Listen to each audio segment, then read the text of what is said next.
নাই গো, সুরজের পিকনিক হচ্ছে, টাকাটা দিলে ভালো হতো।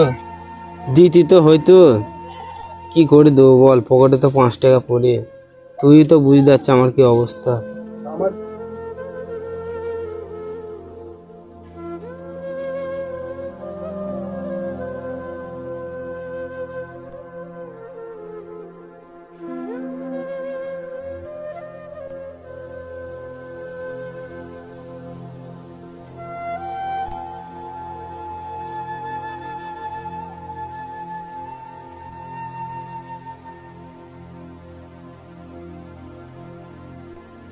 বাবা, আজ সবাই তো পিকনিক যাচ্ছে, আমি যাবো না তাহলে?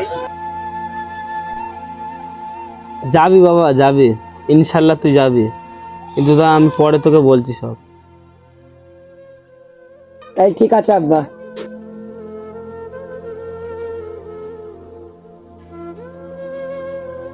ভাই, হ্যাঁ বলো। তোমার জমিতে ভাই আমি কাজ নিবা, আমার খুব অসুবিধে ভাই। না ভাই, আজ জমিতে কোনো কাজ নেই, কালকে আসবা। ঠিক আছে ভাই, যদি লাগে তাহলে বলবা।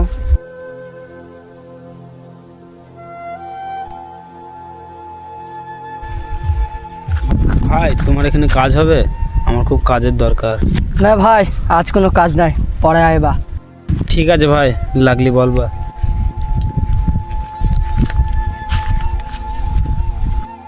হে আল্লাহ, এ তুমি আমার কি দিন দিলি, একটা পিকনিকের টাকা পর্যন্ত দিতে পারলাম না, এ আমি কেমন বাবা।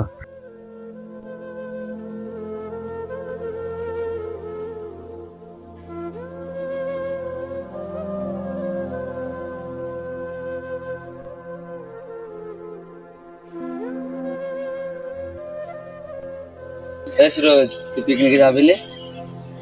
আজ টাকা বাবা। ঠিক আছে।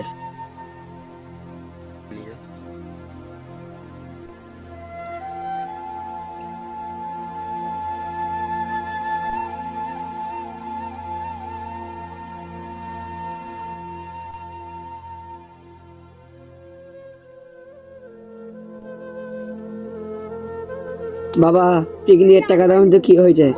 আমি কোনো তাতে কোনো রাগ করি না বাবা, তোর ইচ্ছাগুলো পূরণ করতে পারলাম না, তুই আমার সাথে যে আবদারটা করলি সেটা তোকে পূরণ করতে পারলাম না, কাঁদিস নি বাবা। সুরজ, কালকে তুমি পিকনিক যাওনি শুনে খুবই খারাপ লাগলো। তো কষ্ট পেও না গো, তোমার বাবা আমাদের এখানে আজ এসেছিলেন, তোমার জন্য একটা সারপ্রাইজ আছে। সারপ্রাইজ? কি সারপ্রাইজ স্যার?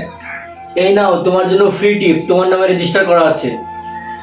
তোমার বাবা কষ্ট করে হলেও টাকাটা জোগাড় করে আমার কাছে দিয়ে গেছিলেন এবং বলতে মানা করেছিলেন, তাও তোমাকে আমি না বলে পারলাম না গো। এমন বাবা পাওয়ার ভাগ্যের ব্যাপার।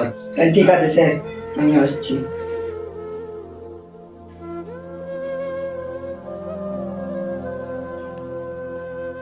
আব্বা, হতে পারো তুমি গরিব, কিন্তু তুমি আমার কাছে সবচেয়ে সেরা। না বাবা, আমি গরিব হতে পারি, কিন্তু তোর সুখের জন্য আমি জীবন দিয়ে দিতে পারি। আয় বাবা, বুকে আয়। গরিব বাবা টাকায় ধনী না, কিন্তু সন্তানের হাসির জন্য যে কষ্ট নীরবে বয়ে চলে, সেই বাবাই পৃথিবীর সবচেয়ে ধনী মানুষ। তো বন্ধুরা, ভিডিওটা যদি ভালো লাগে লাইক করবে, কমেন্ট করবে এবং শেয়ার করবেন, আর আমাদের পাশে থাকতে সাবস্ক্রাইব করবেন। ভিডিওটা কেমন হয়েছে অবশ্যই কমেন্টে জানাবেন। আর এমন কন্টেন্ট বানাবো কি, আর কমেডি টাইপের কন্টেন্ট বানাবো, সেগুলো তোমরা কমেন্টে জানাবে, সেটা কমেন্টে দেখে আমরা ভিডিও বানানোর চেষ্টা করব। তো দেখা হচ্ছে পরবর্তী ভিডিওতে।